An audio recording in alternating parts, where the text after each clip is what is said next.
Hello friends, स्वागत है आपका अदर क्लासेस के यूट्यूब चैनल पर।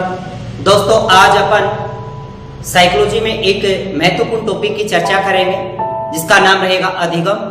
तो दोस्तों, अधिगम के बारे में आप पहले भी अवगत हैं, आप पहले से भी जानते हैं। तो आपको भली बात ये पता होगा कि अधिगम की विशेषताओं से या अधिगम की बेसिक बातों से आजकल क्वेश्चन एग्जामिनर बहुत ज्यादा पूछ रहे हैं। आजकल क्या है कि एग्जामिनर सिद्धांतों से चर्चा न करके उस टॉपिक की वास्तविक बातों की जानकारी जानना चाहता है कि स्टूडेंट को इसके बारे में वास्तविक जानकारी है या नहीं है। तो दोस्तों, आज अपन अधिगम के बारे में सामान्य चर्चा करेंगे, सामान्य बातों की चर्चा करेंगे कि अधिगम वास्तव में है क्या, किसे कहेंगे हम अधिगम, यही बात जानने की अपन कोशिश करेंगे। तो दोस्तों, स्टार्ट करते हैं अधिगम से। देखिए, सबसे पहले अधिगम लिखा। अब यहां से हमारे लिए ये जानना जरूरी हो जाता है कि अधिगम क्या है। यस, अधिगम का शाब्दिक अर्थ जाने तो सबसे पहले हमें ये पता होना चाहिए कि इसका शाब्दिक अर्थ क्या है। यस दोस्तों, इसका शाब्दिक अर्थ आपको पता है कि इसका शाब्दिक अर्थ सीखना होता है। क्या होता है? सीखना होता है। परंतु इससे तो टॉपिक की शुरुआत होती है कि अधिगम का शाब्दिक अर्थ क्या है, सीखना है। पर हमें अगर ये पूछे अधिगम का अर्थ पूछ ले, ये तो इस वर्ड का अर्थ था, यानी अधिगम का शाब्दिक अर्थ, यानी इस वर्ड का अर्थ क्या है, सीखना है। पर अगर हमें ये पूछ ले कि अधिगम का अर्थ क्या है, वैसे ये तो शाब्दिक अर्थ की बात नहीं कर रहे, अधिगम का अर्थ क्या है। दोस्तों, अधिगम का अर्थ होता है व्यवहार में परिवर्तन करना। क्या होता है? व्यवहार में परिवर्तन करना। अधिगम का अर्थ होता है व्यवहार में परिवर्तन करना। ओके, तो एक इसकी वास्तविक डेफिनेशन क्या बनती है? देखो, व्यवहार में परिवर्तन कैसे होएगा, किस प्रकार से व्यक्ति के व्यवहार में परिवर्तन होगा, तो ये देखिए, एक तो नवीन अनुभव, या तो कोई वो नई चीज सीखेगा तब उसके व्यवहार में परिवर्तन होगा, या कोई प्रशिक्षण के द्वारा उसके व्यवहार में परिवर्तन होगा, या किसी चीज के ऊपर बार बार अभ्यास करेगा तो उसके व्यवहार में परिवर्तन होगा। यस, याद रखिएगा, नवीन अनुभव, नवीन अनुभव, प्रशिक्षण, प्रशिक्षण व अभ्यास द्वारा व्यवहार में परिवर्तन ही क्या है? अधिगम है। इसका मतलब क्या है कि व्यक्ति के, देखो, अधिगम का अर्थ क्या है? व्यवहार में परिवर्तन। तो ये व्यवहार में परिवर्तन कैसे होगा? या तो किसी नवीन अनुभव से होगा, या किसी प्रशिक्षण से होगा, या किसी अभ्यास से होगा। ओके, इसके बाद अपन चर्चा करते हैं कि एक नाम आता है प्रभावशाली अधिगम। ये कब प्रभावशाली होगा? जैसे नवीन अनुभव या प्रशिक्षण या अभ्यास के द्वारा जो हमने सीखा वो प्रभावशाली कब होगा, हम कैसे माने कि अधिगम प्रभावशाली है। यस, इसी की बात करते हैं कि प्रभावशाली अधिगम क्या है। यस, प्रभावशाली अधिगम यानी हमने जो सीखा, हमें जो सिखाया गया और हमने जो सीखा है वो क्या है? प्रभावशाली। इसका मतलब क्या है? तो प्रभावशाली अधिगम का मतलब क्या है दोस्तों? तो प्रभावशाली अधिगम का मतलब ये रहेगा कि अगर हमने सीखा है, अगर हमने प्रशिक्षण से, अभ्यास से जो कुछ नया सीखा है और उसी के अनुरूप अगर हम स्थायी उपयोगी अनुक्रिया कर दें, जैसे हमसे कोई बात पूछी गई और उसका हम सही सही जवाब देते, तो इसका मतलब अधिगम प्रभावशाली है। तो इसका मतलब अगर हम स्थायी उपयोगी अनुक्रिया कर दे तो उसका यह क्या होता है? प्रभावशाली अधिगम होता है। यानी स्थायी उपयोगी अनुक्रिया करना, स्थायी उपयोगी अनुक्रिया करना ही क्या है? प्रभावशाली अधिगम है। ओके, बात समझ में? तो हमने यहां से बात निकाली, देखो यहां से सीखा कि नवीन अनुभव, प्रशिक्षण, अभ्यास। ओके, तो यानी अगर नवीन अनुभव नहीं होंगे, अब प्रशिक्षण नहीं होगा और अभ्यास नहीं होगा तो बालक अधिगम नहीं कर पाएगा। तो हम कह सकते हैं कि इस बात को लेकर के कि नवीन अनुभव, प्रशिक्षण और अभ्यास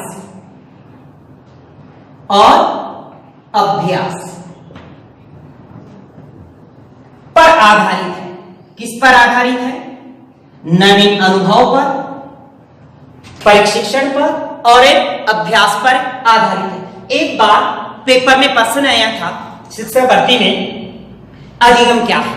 ऑप्शन ए नवीन अनुभव, ऑप्शन बी प्रशिक्षण, ऑप्शन सी अभ्यास, ऑप्शन डी सभी या सभी। नवीन अनुभव, प्रशिक्षण, अभ्यास को हम अधिगम कह सकते हैं। ओके, जो भी हमने अधिगम किया, जो भी हमने सीखा, वो मां के गर्भ से नहीं सीखा साहब।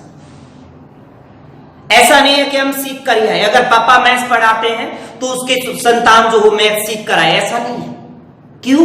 क्योंकि जो भी सीखा जाता है उसके लिए अनुभव चाहिए, प्रशिक्षण चाहिए और अभ्यास चाहिए। इसका मतलब अधिगम अर्जित है। अधिगम क्या है? अर्जित। यस दोस्तों, अधिगम अर्जित है। अधिगम क्या है? अर्जित, यानी इसको अर्जित किया जाता है।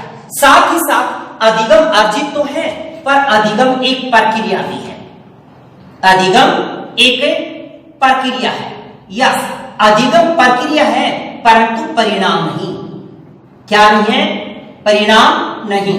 यानी उत्पाद और परिणाम पर आधारित तो है, परंतु उत्पाद प्रक्रिया पर आधारित है पर परिणाम नहीं होता।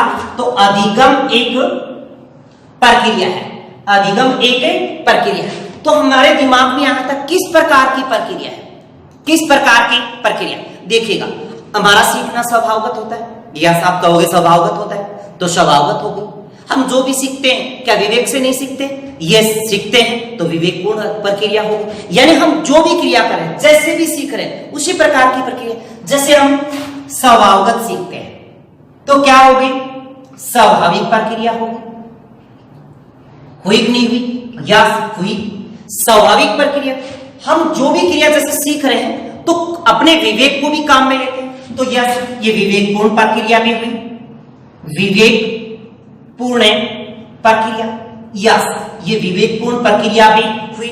हम जब भी सीखते हैं तो क्या सामाजिक परिस्थितियां हमें नहीं सिखलाती? यस, सिखलाती है, क्योंकि समाज, घर और परिवार जो हमें सिखलाता है वो अनौपचारिक अधिगम होता है। जो हम विद्यालय में सीखते हैं वो सिर्फ औपचारिक अधिगम होता है। तो वहां पर भी हम सीखते हैं। कहां की बात कर रहे हैं? यानी घर परिवार में। अगर हम घर परिवार से सीख रहे हैं, अगर समाज से सीख रहे हैं, तो क्या है? सामाजिक प्रक्रिया है। सामाजिक प्रक्रिया। एक व्यक्ति के व्यवहार का दूसरे व्यक्ति के व्यवहार पर प्रभाव भी पड़ता है, उससे भी हम सीखते हैं। तो कह सकते हैं व्यवहारिक प्रक्रिया है। यस, व्यवहारिक प्रक्रिया। दोस्तों साथ साथ समझ में तो आ रहा है नहीं? यस, अगर आपको समझ में आ रहा है तो वीडियो जब देख रहे हो तो देखते ही आप कमेंट कर देना। अगर आपको समझ में ना आए तो कमेंट करने की कोई जरूरत नहीं है। तो देखिए, व्यवहारिक प्रक्रिया है। यस, व्यवहार कर सीखते हैं। अब एक बात देखिए, सामाजिक प्रक्रिया है, क्योंकि संवाद से भी सीखते हैं। व्यवहारिक प्रक्रिया, किसी एक व्यक्ति के व्यवहार से दूसरे व्यक्ति के व्यवहार को भी सीखा जा सकता है। जैसे किसी व्यक्ति के संपर्क में आया और उसके संपर्क से उस व्यक्ति के संपर्क में रहने से उस बालक या बालिका के व्यवहार में भी परिवर्तन आ जाता है। ओके, मान लिया जब हम सीखते हैं, जब हम सीख जाते हैं, तो सीखने के बाद क्या हम नियोजित नहीं होते? यस, हम नियोजित होते हैं। क्या? नियोजित। तो क्या कह सकते हैं? नियोजन की प्रक्रिया है। किसकी? नियोजन की प्रक्रिया। यस, ये बात भी सही। अब देखिए, सीखना विकास की प्रक्रिया है। सीखना विकास की प्रक्रिया, ये वुडवर्थ ने कहा, विकास की प्रक्रिया। यस, सीखना विकास की प्रक्रिया। जब भी बालक सीखेगा तो उसका बौद्धिक विकास होगा, यानी उसका मानसिक विकास होगा। अगर बौद्धिक विकास होगा, मानसिक विकास होगा, तो विकास की प्रक्रिया को क्या नाम दे सकते हैं? यस, आप कहोगे जी बौद्धिक प्रक्रिया कह सकते हैं। जी आप बिल्कुल राइट है, बिल्कुल सही पकड़े हो, आपकी बात में बिल्कुल सही है। आप बौद्धिक प्रक्रिया कह सकते हैं। इसके बाद अगर बौद्धिक की चर्चा कर रहे हैं तो क्या है? यस, एक मानसिक प्रक्रिया भी है। क्या है? एक मानसिक प्रक्रिया भी है। ओके, इसके बाद देखिए हमने कहा स्वभावगत विवेक से सीखता है, समाज परिस्थिति में सीखता है, व्यवहारगत सीखता है। तो हम क्या कह सकते हैं, अगर वो व्यवहार से सीखता है तो हम ये नहीं कह सकते क्या कि व्यवहार व्यवस्थापन प्रक्रिया, यानी एक व्यक्ति के व्यवहार से जब हमारे व्यवहार में कुछ नहीं आया तो क्या व्यवस्थित नहीं हो गया? जी हो गया। तो हम क्या कह सकते हैं, व्यवहार व्यवस्थापन की प्रक्रिया, व्यवहार व्यवस्थापन की प्रक्रिया। यस, बिल्कुल राइट, हम ये कहेंगे। क्यों? क्योंकि बालक में जो सीखता है वो एक व्यवहारिक प्रक्रिया है। अगर व्यवहारिक प्रक्रिया है, अगर बालक किसी के संपर्क में रहकर सीख रहा है तो क्या व्यक्तिगत प्रक्रिया नहीं होगी? यस, व्यक्तिगत प्रक्रिया भी होगी। क्या होगी? व्यक्तिगत प्रक्रिया, बिल्कुल सही, व्यक्तिगत प्रक्रिया भी होगी। दोस्तों यहां से एक बात ध्यान रख लेना कि जो जो बातें बताई जा रही है, आप जो आज सीख रहे हो, इससे एग्जाम में आपके क्वेश्चन सही होने हैं। क्योंकि आजकल क्वेश्चन थ्योरेटिकल आ रहे हैं। क्वेश्चन जब थ्योरी में आता है तो अगर हम टॉपिक के बेस में तय तक नहीं जाते तो हम क्वेश्चन का आंसर नहीं दे पाते। पर आज हम टॉपिक की तय की बात करेंगे, बिल्कुल बेसिक बातों की चर्चा करेंगे जो आपको एक एक क्वेश्चन, आपके एक एक नंबर को बढ़ाएगा। ओके, आगे बढ़ते देखो, व्यवहार व्यवस्थापन प्रक्रिया, व्यक्तिगत प्रक्रिया। नेक्स्ट आगे क्या होता है? नेक्स्ट आगे क्या? एक बात देखिए, क्या व्यवहार जब अपन सीखते हैं तो क्या कोई नई खोज नहीं होती? जी, नई खोज होती है। नई खोज तो होगी। अगर हम कुछ नया कर रहे हैं, कुछ नया खोज रहे हैं तो सीधा किसी न किसी वातावरण से ही कर रहे हैं, तो अधिगम वातावरण की देन भी है। तो हम चर्चा करते हैं नेक्स्ट अगली पड़ाव की। एक पड़ाव में आप बात सीख चुके हो कि अधिगम का शाब्दिक अर्थ क्या है, सीखना है, और अधिगम का अर्थ क्या है, व्यवहार में परिवर्तन। ये व्यवहार में परिवर्तन कैसे हुआ? तो दोस्तों नवीन अनुभव से, परिशिक्षण से, अभ्यास के द्वारा ही व्यवहार में परिवर्तन होता है। तो फिर बात आती है जो हमने सीखा, जो हमारे व्यवहार में परिवर्तन हुआ, हम कैसे माने कि हम सीख चुके हैं? तो प्रभावशाली अधिगम का जो आज से होगा वो होगा स्थायी उपयोगी अनुक्रिया करना। नेक्स्ट तो हम कह सकते हैं कि नवीन अनुभव, परिशिक्षण, अभ्यास पर क्या है, आधारित है। ओके, समझ में आ रहा है? बिल्कुल, देखिए आगे बढ़ते हैं। अधिगम अर्जित, हम जो भी सीखते हैं अधिगम अर्जित ही होता है, जन्मजात नहीं होता। क्योंकि हम जन्म से कोई भी चीज सीख कर नहीं आते। इसके बाद नेक्स्ट प्रक्रिया, किस प्रक्रिया, प्रकार की प्रक्रिया, स्वभावगत है, आदत है हमारी सीखना, हम सीखेंगे। विवेक काम में लेते हैं, यस, विवेक प्रक्रिया। समाज में जाएंगे, सामाजिक प्रक्रिया में अधिगम संपादित होता है। क्योंकि अधिगम औपचारिक अनौपचारिक दोनों होता है। तो अनौपचारिक जो अधिगम होता है वो समाज या परिवार या घर से होता है, तो सामाजिक प्रक्रिया है। इसके बाद है व्यवहारिक प्रक्रिया। व्यवहारिक प्रक्रिया हमारे व्यवहारगत परिवर्तन भी इसमें होते हैं। व्यवहारगत परिवर्तन, यस, व्यवहारगत परिवर्तन हमारे व्यवहार में आते हैं। और व्यवहारगत परिवर्तन सीखने के द्वारा जो आए वो क्या है, व्यवहारिक प्रक्रिया। इसके बाद सीखने के बाद क्या हम नियोजित नहीं होते? बिल्कुल राइट, आप लोग नियोजित होते हो, आप संतुष्ट होते हो कि मैं ये चीजें सीख चुका हूं, स्थायी उपयोगी अनुक्रिया कर चुका हूं। नेक्स्ट है विकास की प्रक्रिया। अगर अधिगम विकास की प्रक्रिया है, सीखना विकास की प्रक्रिया है, तो हमारा बौद्धिक विकास होगा। तो बौद्धिक विकास की प्रक्रिया, या कह सकते हैं मानसिक विकास की प्रक्रिया। ओके, जब बात व्यवहार की है तो व्यवहार से हमने, हमारे व्यवहार में जो परिवर्तन हुआ, स्थायी हुआ, तो क्या व्यवहार व्यवस्थापन की प्रक्रिया नहीं है? आप कह रहे हो है, क्योंकि मैं कह रहा हूं कि नहीं है तो आप कह रहे हो है। यस है। क्या व्यक्तिगत प्रक्रिया नहीं है? ये एक व्यक्तिगत प्रक्रिया भी है। नेक्स्ट आगे अगले पड़ाव में देखिएगा क्या होता है। नेक्स्ट चर्चा करते हैं, क्या अधिगम एक खोज करने की प्रक्रिया है? यस, अधिगम एक खोज करने की प्रक्रिया है। बिल्कुल राइट, अधिगम एक खोज करने की प्रक्रिया है। हम जो भी सीख रहे हैं कुछ नया खोज कर रहे हैं। अधिगम से देखो, हमने पढ़ा अधिगम का आज से क्या पढ़ा? आज से पढ़ा था व्यवहार में परिवर्तन। तो क्या हम अधिगम को व्यवहार में परिवर्तन कह सकते हैं? यस, आप कह सकते हो कि अधिगम व्यवहार में परिवर्तन है। व्यवहार में परिवर्तन है, बिल्कुल राइट। नेक्स्ट, व्यवहार में परिवर्तन, व्यवहार में परिवर्तन। नेक्स्ट बात देखिएगा, क्या अधिगम वातावरण की देन है? क्योंकि जो सीख रहे हो, जो खोज कर रहे हो, जो व्यवहार में परिवर्तन होता है, वो वातावरण की तो देन है। हो सकता है वो सामाजिक हो सकता है वो किसी भी प्रकार का परिवेश आपको क्यों ना मिला हो, कैसा भी इन्वायरमेंट मिले, आप उसमें सीख रहे हो। इसका मतलब अधिगम वातावरण की देन है, अधिगम वातावरण की देन है, बिल्कुल राइट, देन है।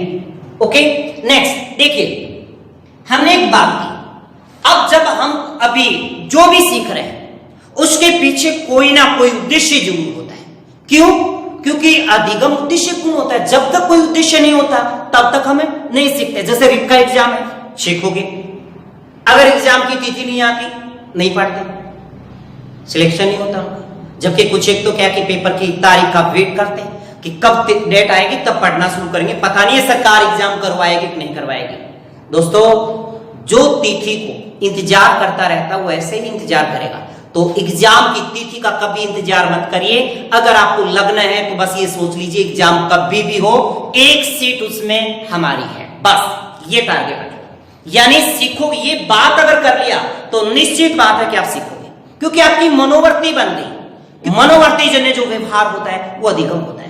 आपने कहा, सोचा कि मुझे कर सकता हूं, मैं सीख सकता हूं, तो सीखोगे। और ये सोच लिया ना नहीं कर सकता तो नहीं सीखोगे, कौन सिखाएगा? तो कहने का मतलब अधिगम उद्देश्यपूर्ण होता है। अधिगम क्या है? यस, उद्देश्य पूर्ण है। अधिगम क्या है? उद्देश्यपूर्ण। अगर उद्देश्यपूर्ण होगा, अगर उद्देश्य की ओर लेके जाएगा तो निश्चित बात है कि लक्ष्य उन्मुखी होता है, आपको लक्ष्य की ओर लेके जाता है। सीखोगे तो ही तो लक्ष्य को प्राप्त करोगे, अगर नहीं सीखोगे तो क्या लक्ष्य प्राप्त होगा? नहीं होगा। तो आप कह रहे हो कि अधिगम क्या है जी? यस, अधिगम लक्ष्य उन्मुखी है। लक्ष्य उन्मुखी मतलब हमें लक्ष्य की ओर ले जाने वाला होता है। अब देखिएगा, अधिगम जो होता है वो औपचारिक भी होता है और एक अनौपचारिक भी होता है। औपचारिक और एक अनौपचारिक दोनों बात होती है, यानी औपचारिक भी होगा और एक अनौपचारिक भी होगा। तो हम बात कर लेते हैं थोड़ा सा यहाँ पे कि औपचारिक अधिगम कौन सा है और अनौपचारिक अधिगम कौन सा है। चलो चर्चा करते हैं। फिर देखो क्या औपचारिक अधिगम, क्योंकि हम तो बात कोशिश करेंगे कि टॉपिक की तय में जाने की कोशिश करो। बस औपचारिक अधिगम क्या है? यस दोस्तों, औपचारिकता जिसमें सिर्फ फॉर्मेलिटी निर्वाह की जाती है। जैसे एक शिक्षक पढ़ाता है, बच्चा पढ़ रहा है, सीख रहा है, नहीं सीख रहा, फॉर्मेलिटी मात्र औपचारिकता है। यानी एक तो शिक्षक के द्वारा शिक्षण क्या है? यस, औपचारिक अधिगम है। क्या दोस्तों? औपचारिक है। अगर हम खेल के मैदान से कुछ सीख रहे हैं, खेल का मैदान से सीख रहे हैं, तो भी क्या है? औपचारिक, औपचारिक है। क्या है? औपचारिक। परंतु कुछ बातें हम जो सीखते हैं वो अनौपचारिक कौन कौन सी है? अनौपचारिक किस कौन कौन सी आएंगे? अनौपचारिक अधिगम कौन कौन सा होगा? यस, हम अपने घर से सीखते हैं जी, समाज से सीखते हैं जी, सीखते हैं, और हमारा परिवार भी हमें सिखलाता है।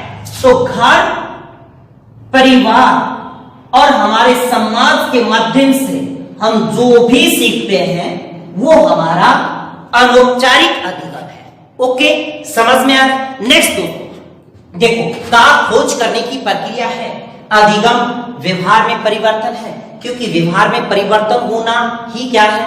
अधिगम है। फिर अधिगम वातावरण की देन है, क्योंकि हम वातावरण विशेष में ही क्या करते हैं? सीखते हैं। अधिगम उद्देश्यपूर्ण होता है, क्योंकि अधिगम बिना उद्देश्य के अधिगम नहीं होता।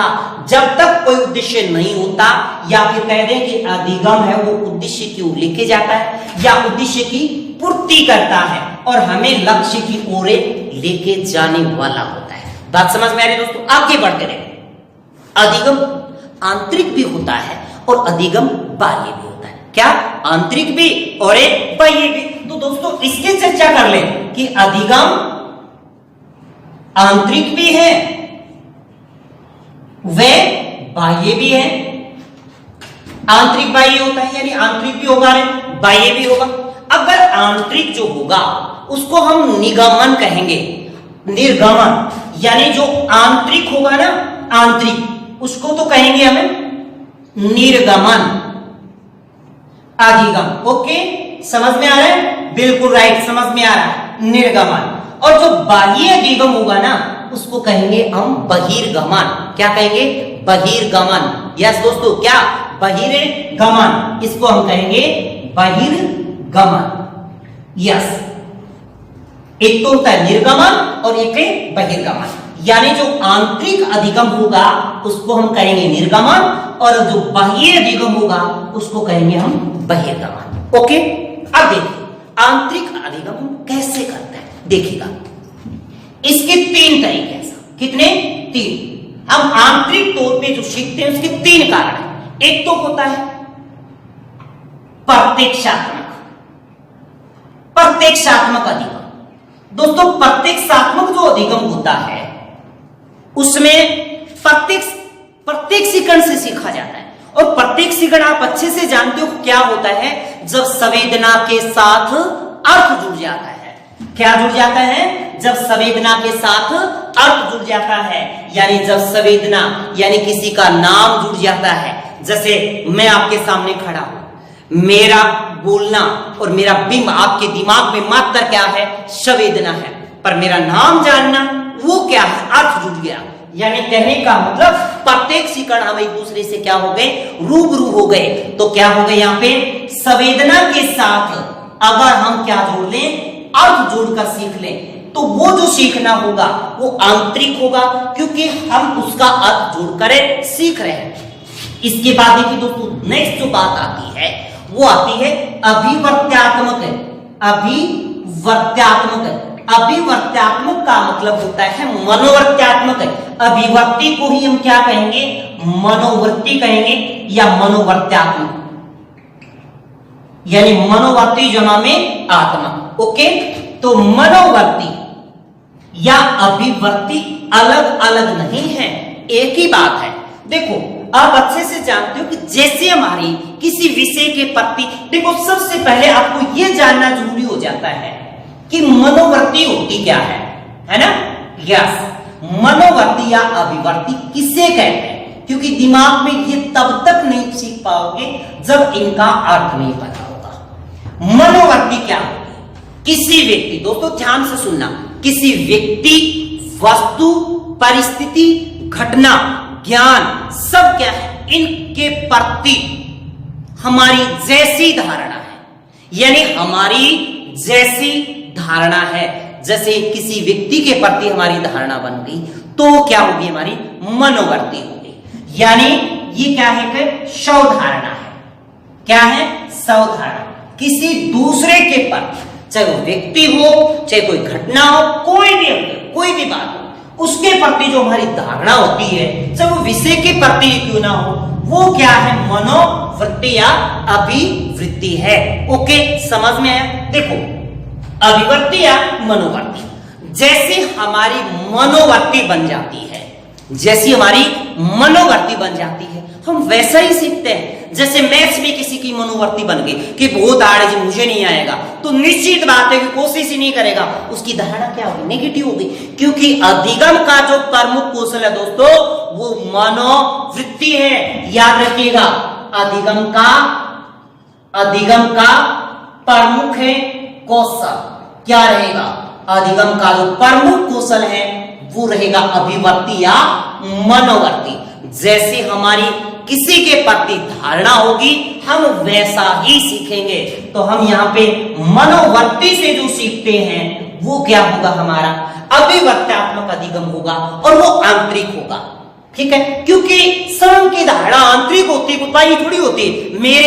मेरे मन में किसी के प्रति धारणा आपको थोड़ी पता होता है कि क्या धारणा है, तो मतलब आंतरिक है। इसके बाद देखिएगा, एक होता है संज्ञानात्मक अधिगम। ये क्या होता है दोस्तों, इसमें संज्ञान का मतलब है यहाँ पे तर्क, चिंतन, मनन। जैसे जो हमारी शक्तियां काम में लेकर हम जो सीखते हैं, जैसे आपके तर्क को कोई जान सकता है क्या? दिखता है क्या? नहीं दिखता। आपने कौन सा चिंतन किया? नहीं दिखता। यानी आंतरिक है। तर्क, चिंतन, मन सब क्या है? आंतरिक है। तो ये क्या है? यानी बालक तर्क के द्वारा या चिंतन के द्वारा जो भी सीखता है वो क्या है? आंतरिक अधिगम है। तो दोस्तों अधिगम आंतरिक बाह्य दोनों होता है। तो आंतरिक के यहाँ पे हमने कितने पार्ट तोड़े? Yes, 3 part. कौन सा? प्रत्यक्षात्मक, अभिवर्त्यात्मक और संज्ञानात्मक। बात समझ में आई? अब बात आती है कि हमने जो बहिर्गमन अधिगम की बात कर रहे हैं, बाह्य की, बाह्य अधिगम ये क्या है? देखो बाह्य तो हम कभी किसी व्यक्ति विशेष से भी सीखते हैं, किसी व्यक्ति विशेष से, तभी तो अधिगम को क्या कह सकते हैं? व्यक्तिगत प्रक्रिया कह सकते हैं। क्योंकि अधिगम क्या है? व्यक्तिगत प्रक्रिया है जी। क्या है? व्यक्तिगत प्रक्रिया। यस, अधिगम व्यक्तिगत प्रक्रिया। क्यों? क्योंकि हम किसी बाह्य व्यक्ति से भी सीख सकते हैं। एक व्यक्ति भी सिखला सकता है और हमें समूह से भी सीखने को मिल सकता है। तो हम जो भी व्यक्तिगत या व्यक्ति विशेष से या समूह से जो सीखते हैं वो हमारा कौन सा अधिगम हो गया? बहिर्गमन अधिगम हो गया। दोस्तों समझ में आया? नेक्स्ट अगले बात करते हैं कि इसके बाद भी कुछ है क्या? जी, इसके बाद भी बहुत कुछ है। तो ये बात आपको समझ में आ रही है? अच्छे से समझ में आ रहा है? दोस्तों अगर आपको अच्छा लग रहा है, अगर आपको समझ में आ रहा है तो वीडियो को अभी के अभी आप क्या कर दो? शेयर कर दो। क्या करो? शेयर करो, ताकि आपके साथ साथ दूसरे भी पढ़ें। नेक्स्ट बात करते हैं अगले पड़ाव में, क्या है अधिगम की विशेषता। अब देखें, हमने अभी पढ़ा था मनोवृत्ति, तो हम यही बात लिखते हैं ना, अधिगम का प्रमुख कौशल। यस, अधिगम का प्रमुख कौशल क्या है? यस, आप कहोगे क्या है जी? मनोवृत्ति है। अगर मनोवृत्ति नाम ना आए तो क्या आ सकता है? अभिवृत्ति आ सकता है जी। क्या आएगा? अभिवृत्ति। ओके, अगर अभिवृत्ति, मैं कह रहा था कि जैसे हमारी धारणा बन जाती है हम वैसा ही सीखते हैं। जैसे किसी विषय के प्रति बन गई तो व्यवहार में आ जाएगा। अगर व्यवहार में आ जाएगा तो सीख जाओगे। अगर ऐसे सोच लिया कि साइको सबसे इजी है, यस, सीखने को मिलेगा, ज्यादा सीखोगे। अगर समझ में आया नहीं साइको तो हार्ड है तो नहीं सीखोगे। अगर आपकी धारणा बन गई कि इजी है तो ज्यादा सीखोगे, व्यवहारिक है ज्यादा सीखोगे। तो कह सकते हैं एक बात और आ गई है, मनोवृत्ति जन्य व्यवहार, यानी मनोवृत्ति जन्य व्यवहार अधिगम है। बिल्कुल राइट बात है। मनोवृत्ति जन्य व्यवहार क्या है? मनोवृत्ति जन्य या मनोवृत्ति जन्य व्यवहार अधिगम है। जैसे हमारी मनोवृत्ति हो जाती है वैसा ही हमारा व्यवहार होता है। ओके, जैसे किसी व्यक्ति के साथ हमारी धारणा बन गई कि ऐसे बकता है तो क्या करेंगे? उसे नहीं सीखेंगे, चाहे वो कितना भी समझाए। होता है कि नहीं होता? जी होता है। परंतु दोस्तों यहां पे एक विशेष बात याद रखनी है कि मनोवृत्ति जन्य व्यवहार अधिगम है, परंतु एक बार एग्जाम में आया था कि निम्न में से कौन सा कथन गलत है, और वहां आया था संवेगात्मक व्यवहार अधिगम है। नहीं है, गलत है। यस, संवेगात्मक व्यवहार अधिगम नहीं होता, मूल प्रवृत्ति होती है। क्या होती है? मूल प्रवृत्ति। याद रखिएगा क्या बोला है? संवेगात्मक व्यवहार मूल प्रवृत्ति होता है या मूल प्रवृत्ति होती है। ओके, ये बात आपको समझना है। तो दोस्तों एग्जामिनर क्या करता है? इसकी जगह अधिगम लिखता है कि संवेगात्मक व्यवहार अधिगम होता है। बिल्कुल गलत कह रहे हो। आप जान चुके हो कि संवेगात्मक व्यवहार मूल प्रवृत्ति है, जबकि वो यहां पर क्या करने वाला है? अधिगम करने। गलत है ये बात। ओके, समझ में आया? समझ में आया ना कि क्या कहा? संवेगात्मक व्यवहार मूल प्रवृत्ति है, अधिगम नहीं है। क्या है? अधिगम नहीं है। ओके, पर एक बात और बोल, संवेगात्मक व्यवहार की बात बोला। क्या बोला? संवेगात्मक व्यवहार, यानी ये भी कह दो संवेग, जैसे क्रोध में आपने जो भी क्रिया की, क्या वो अधिगम है? देखो आपको गुस्सा आया, आपने तोड़फोड़ कर दी, क्या वो सीखा है, अधिगम थोड़ी है, अधिगम नहीं है, वो मूल प्रवृत्ति जन्य व्यवहार है। तो अगर मैं ये कहूं कि मूल प्रवृत्ति जन्य व्यवहार अधिगम, ये भी गलत बात है। अगर मैं कह दूं मूल प्रवृत्ति जन्य व्यवहार अधिगम, तो बिल्कुल गलत है, क्योंकि अगर मैं यहां पे क्या लिख दूं, अधिगम है, तो ये बात गलत है। मूल देखो संवेगात्मक व्यवहार, यानी संवेगों के अधीन रहकर जो आपने व्यवहार किया वो अधिगम है, गलत है, वो मूल प्रवृत्ति है। और मूल प्रवृत्ति जन्य व्यवहार यानी मूल प्रवृत्ति के अधीन होकर जो व्यवहार करते हो वो अधिगम नहीं होता, वो अधिगम नहीं होता। तो मूल प्रवृत्ति जन्य व्यवहार अधिगम है, ऐसा लिखेगा, ये बात गलत है, ये बात गलत है। तो मूल प्रवृत्ति जन्य व्यवहार अधिगम है, ये कथन गलत है। क्या है? गलत है।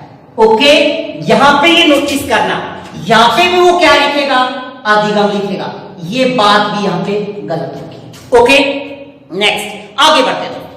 अब जो भी हम सीख रहे हैं, हमने जो भी अधिगम किया लगातार चल रहे हैं, पहले भी सीख रहे थे, आज भी सीख रहे हो और आगे भी सीखते रहो, चाहे मुंह में दांत ही क्यों ना हो, हम आजीवन सीखेंगे। तो अधिगम निरंतर चलने वाली प्रक्रिया है, जीवन पर्यंत प्रक्रिया है।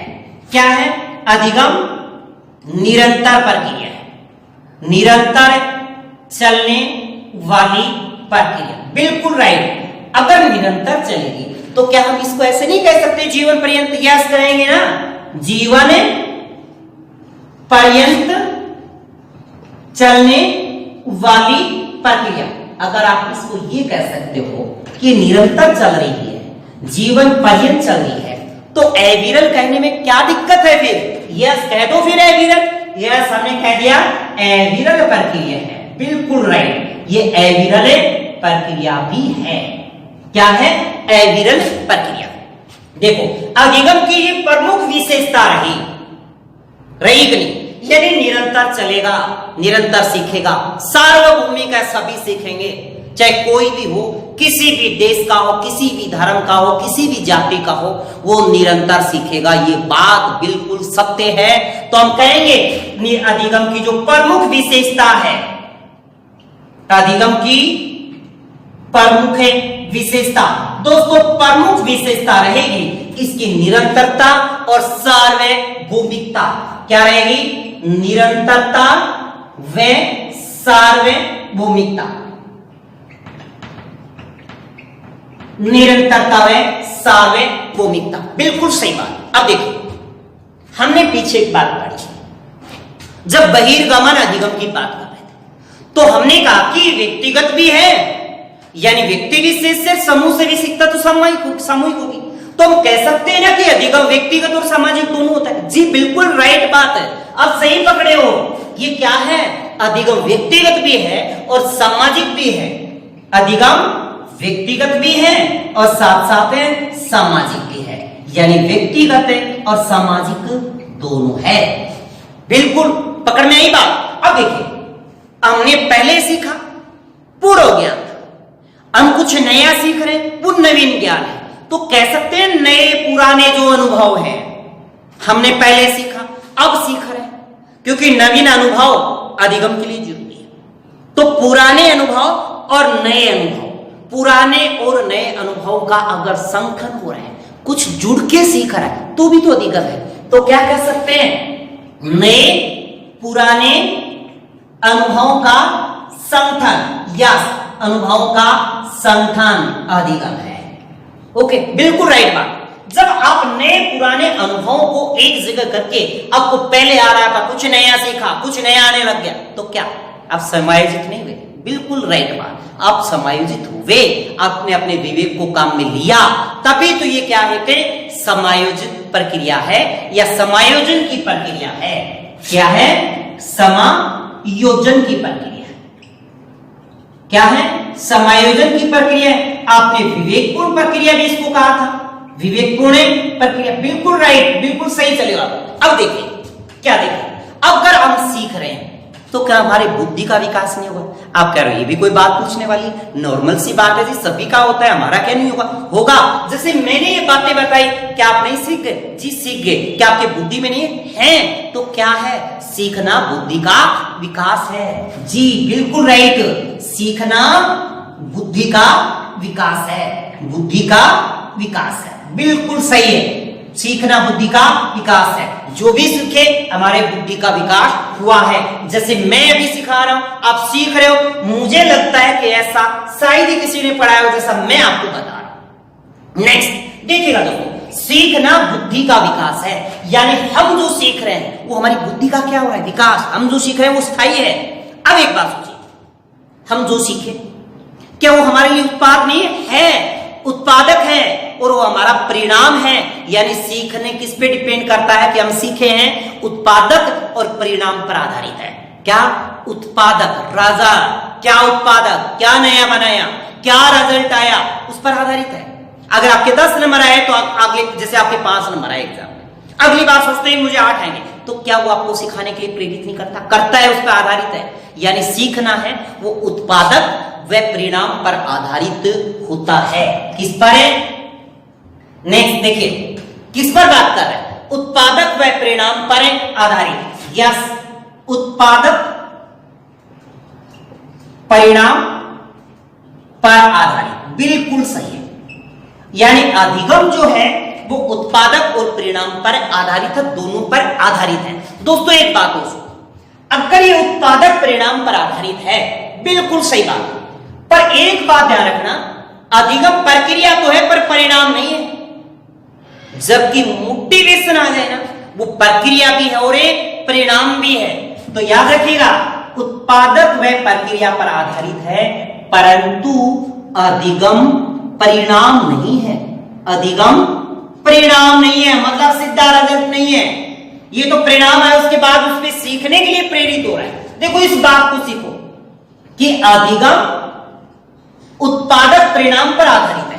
जैसे जो भी सीखा उसका जो भी रिजल्ट आया वो सीखने के लिए प्रेरित करता है। इसका मतलब ये है, जबकि यहां कह रहा कि परिणाम है, गलत बात। अधिगम परिणाम नहीं है, ओनली प्रक्रिया है। अधिगम क्या है? प्रक्रिया। अधिगम परिणाम है, नहीं परिणाम नहीं है। अधिगम परिणाम नहीं है, अधिगम प्रक्रिया। अधिगम क्या है? प्रक्रिया, बिल्कुल सही।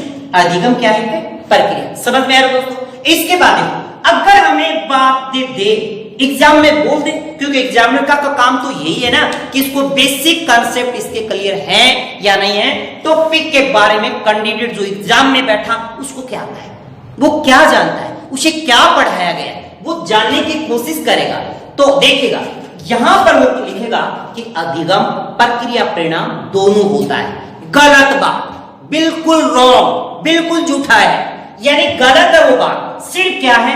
प्रक्रिया परिणाम है, प्रक्रिया अधिगम प्रक्रिया है, परिणाम नहीं है। ओके, देखिए दोस्तों, अगर आपको यू कह दे कि अभिप्रेरण, ये बात याद रखना, जो मोटिवेशन जो होता है वो प्रक्रिया भी है और एक परिणाम भी है। यानी अभिप्रेरणा प्रक्रिया भी है और साथ है परिणाम भी है। ये बात आपको याद रखनी है, आपको याद है रहेगी। मुझे तो पता है कि आप सीख चुके हो, आपको ऐसी कोई बात नहीं जो इसमें नहीं आ रही हो। अगर जो कैंडिडेट अभी भी नए हैं, वीडियो को दोस्तों शेयर कर दो अभी के अभी। नेक्स्ट और अच्छा बताने वाला आगे देखेगा। नेक्स्ट बात देखिए, अगले पड़ाव में इससे भी बेटर क्या है, कुछ नया, कि अधिगम वास्तव में होता क्या है। अधिगम क्या है? क्या सीखकर हमारी आदतों का निर्माण नहीं होता है? यस, बिल्कुल राइट। क्या अधिगम जब भी होता है क्या हम सक्रिय नहीं? बिल्कुल राइट, हम सक्रिय रहकर ही तो सीखते हैं, बिना सक्रिय आप नहीं सीखते। जैसे अभी देख रहे हो आप, तो आप क्या हो? सक्रिय हो, परंतु आप निष्क्रिय, आपके दिमाग कहीं और है, आप देख यहां उधर रहे हो, तो आप सीख नहीं रहे। अधिगम के लिए सक्रिय होना जरूरी है, आवश्यक है, तो अधिगम सक्रिय है। देखो दोस्तों, अभी हमने एक बात चर्चा की कि अभिप्रेरणा में प्रक्रिया भी है और एक परिणाम भी है। ओके, परंतु अधिगम सिर्फ और सिर्फ प्रक्रिया है, परिणाम नहीं है। ओके, जबकि उत्पादक और परिणाम पर आधारित है। तो हम ये कह सकते हैं ना कि अधिगम के लिए अभिप्रेरणा यानी मोटिवेशन आवश्यक है। क्या है? आवश्यक। एक तो होता है आवश्यक, एक होता है बिल्कुल अनिवार्य। जी जरूरी नहीं है। अधिगम के लिए अभिप्रेरणा आवश्यक तो है, क्योंकि एक बात स्किनर ने कही थी कि अभिप्रेरणा अधिगम की सुनहरी सड़क है। अभिप्रेरणा अधिगम की सुनहरी सड़क है। यह बात स्किनर ने बोली थी। किसके बारे में? मोटिवेशन के संदर्भ में, कि अधिगम की सुनहरी सड़क है। जैसे जब भी बालक को मोटिवेट किया जाएगा, बालक इसका मतलब सही सही सीखता जाएगा। आवश्यक है, अनिवार्य नहीं है। कई बार आपने देखा होगा कि बालक बिना मोटिवेशन के भी सीख जाता है, अपने आप ही सीख जाता है, कोई उसे मोटिवेट नहीं करता, अपने आप सीख जाता है। ओके, इसके बाद देखिए नेक्स्ट बात आ गई अधिगम। अभी चर्चा कर रहे थे कि अधिगम बिना सक्रिय नहीं रहकर सीखा जा सकता, यानी अधिगम के लिए सक्रियता होना जरूरी है। तो हम क्या कह सकते हैं? अधिगम सक्रिय है। क्या है? सक्रिय। यस, अधिगम सक्रिय है। अधिगम सक्रिय है। जब हम कुछ नया सीखते हैं, जब हम नया कुछ सीखने की कोशिश कर रहे हैं, तो हमारी पुरानी आदतें जाती है, नई आदतों का निर्माण होता है जी। तो आदतों का निर्माण करना ही अधिगम है। आदतों का निर्माण करना अधिगम है। किसका? आदतों का निर्माण करना अधिगम है। अगर आपकी आदतें निर्माण हो रही हैं या आदतें हम में आ रही हैं, तो क्या हो रहा है? अधिगम हो रहा है। ओके, नेक्स्ट बात देखिए। अगली बात जो एग्जामिनर बहुत ज्यादा आपसे पूछता है, वो क्या है? अधिगम का मुख्य जो आधार है, अधिगम का मुख्य आधार। यस, अधिगम का मुख्य आधार दोस्तों परिपक्वता है। क्या है? परिपक्वता। अब देखिएगा, यहां से एग्जामिनर आपसे क्वेश्चन पूछता है, यहां से गलत देता है। और गलत क्या देता है? कि परिपक्वता से व्यवहार में हुआ परिवर्तन। एक तो लिख रहा हूं परिपक्वता से व्यवहार में हुआ परिवर्तन अधिगम है। एक तो ये लाइन है। और इसी पंक्ति को अगर मैं चेंज करके लिख दूं कि परिपक्वता से व्यवहार में उत्पन्न परिवर्तन, परिपक्वता से व्यवहार में उत्पन्न परिवर्तन,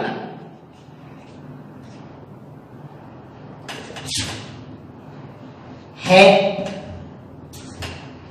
और यहां पे भी खाली स्थान जी है, ऐसे आगे। ओके, परिपक्वता से व्यवहार में हुआ परिवर्तन खाली स्थान है, परिपक्वता से व्यवहार में उत्पन्न परिवर्तन है। अब या तो खाली स्थान में आ जाए या फिर खाली स्थान में ना जी, पंक्ति देते जैसे यहां देखिए, परिपक्वता से व्यवहार में हुआ परिवर्तन विकास है जी। गलत बात है। क्यों? विकास नहीं है, क्या है? अधिगम है। क्या है? अधिगम। और दे क्या दिया? विकास। बिल्कुल रोंग गलत बात, क्योंकि ऐसा पेपर में आप एग्जाम के पेपर के प्रश्न उठा के देखो, ऐसा कैसा मिलेगा कि परिपक्वता से व्यवहार में हुआ परिवर्तन, यानी परिपक्वता से व्यवहार में हुआ परिवर्तन क्या है? अधिगम है। ये बात हम सीखे हैं सबसे पहले। इसके बाद परिपक्वता से व्यवहार में उत्पन्न परिवर्तन। अगर हमारे व्यवहार में परिवर्तन उत्पन्न हो रहे हैं या कोई नया परिवर्तन हो रहा है, तो वो अधिगम नहीं है दोस्तों, वो क्या है? विकास है। और यहां पर लिखेगा वो अधिगम। बिल्कुल गलत बात। कहेगा परिपक्वता से व्यवहार में उत्पन्न परिवर्तन अधिगम है। बिल्कुल गलत बात, यहां पे विकास है। उत्पन्न परिवर्तन यानी कोई ना कोई परिवर्तन उत्पन्न होता है तो विकास है, और व्यवहार में हुआ परिवर्तन किसकी वजह से? परिपक्वता की वजह से, तो वो अधिगम है। ये बात आपको अच्छे से ध्यान रखनी है। इसके बाद दोस्तों अगली बात आती है अधिगम के प्रकार। ये जो हमने बात पढ़ी है, अधिगम वास्तव में क्या है, अधिगम किसे कहेंगे, अधिगम को वास्तविक जानने की हमने पूरी कोशिश की है। अगली बात क्या आती है, अधिगम के प्रकार क्या है? जी अधिगम मोटे तौर पे 3 प्रकार का होता है। कितने प्रकार का? 3 प्रकार का। एक तो होता है गम्यक अधिगम। क्या होता है? गम्यक अधिगम। एक होता है प्रतिबोधनात्मक अधिगम और एक होता है संकल्पनात्मक अधिगम। कितने बताए? 3। जी अधिगम मोटे तौर पे कितने? 3 प्रकार से। एक तो होता है गम्यक अधिगम, यस। दूसरा प्रतिबोधनात्मक, ये भी याद हो गया जी। तीसरा संकल्पनात्मक, ये भी याद हो गया। अब 3 प्रकार के अधिगम हैं, तो अलग अलग अवस्था में हुआ। गम्यक अधिगम है वो शैशव अवस्था में, प्रतिबोधनात्मक अधिगम है वो बाल्यावस्था में, संकल्पनात्मक जो अधिगम है वो किशोर अवस्था में होता है। नेक्स्ट, तीनों के फिर अलग अलग कारण होंगे। जैसे गम्यक अधिगम बालक कभी भी करेगा तो अनुकरण करेगा, अनुवर्त प्रतिवर्त क्रियाएं करेगा। ओके, जिसका मुख्य साधन यानी गम्यक अधिगम कब होता है? शैशवावस्था में। क्या करके सीखता है? अनुकरण करके, अनुवर्त प्रतिवर्त क्रिया से। बिल्कुल राइट। तो साधन क्या होगा जब वो अनुकरण करेगा? तो साधन क्या है जी? संवेदना है, और क्या है? संवेदना और प्रत्यक्षीकरण। या तो बालक संवेदन से या फिर संवेदना से अर्थ जोड़कर सीखता है शैशवावस्था में, ऐसा ही तो सीखेगा। इसके बाद नेक्स्ट होता है प्रतिबोधनात्मक अधिगम, जो बाल्यावस्था में होता है। जी बाल्यावस्था में बालक को क्या हो जाता है? प्रत्यय ज्ञान। जी बालक को प्रत्यय ज्ञान हो जाता है। तो क्या प्रत्यय ज्ञान हो जाता है? जब प्रत्यय ज्ञान होगा, जैसे आपके सामने क्या पेन है, तो ये पेन आपको दिखाई दे रहा है, तो ये प्रत्यय ज्ञान हो गया कि ये प्रत्यय ज्ञान है, पेन है। दिमाग में इसका बिंब बन गया, क्योंकि आपके सामने ये मूर्त है। क्या है? मूर्त। तो साधन क्या हो गया? मूर्त चिंतन। देखो, प्रतिबोधनात्मक अधिगम किस अवस्था में? बाल्यावस्था में। इसके किस प्रकार से सीखता है? प्रत्यय ज्ञान करके सीखता है। इसका साधन क्या है? मूर्त चिंतन है जी। देखेगा वैसा का वैसा सीखेगा। इसके बाद संकल्पनात्मक अधिगम, जो 3 नंबर बात आती है, किशोर अवस्था में। क्या? संकल्पनात्मक अधिगम जो कब होता है? जी किशोर अवस्था में होता है। तो इसके लिए बालक कैसे सीखेगा? क्या चाहिए? अमूर्त प्रत्यय चाहिए, जो दिखाई नहीं देते। मूर्त प्रत्यय नहीं, अमूर्त, जिनके बारे में है भी नहीं, उसकी चर्चा करना। वो क्या है? संकल्पना, जो कल्पना से परे। संकल्पना जो अमूर्त चिंतन। क्या? अमूर्त चिंतन, अमूर्त प्रत्यय। अमूर्त चिंतन तो क्या हो गया? साधन हो गया। और किससे सीखेगा? अमूर्त प्रत्यय बनाकर। तो दोस्तों अगले वीडियो में अपन अधिगम के प्रकार और उनके आगामी बातों की फिर चर्चा करेंगे। तो दोस्तों अगर वीडियो आपको अच्छा लगा हो तो दोस्तों चूको मत, अपने मित्रों को शेयर कर दो अभी के अभी। इसी के साथ दोस्तों अगले वीडियो में मिलेंगे आपके साथ। All the best, thank you.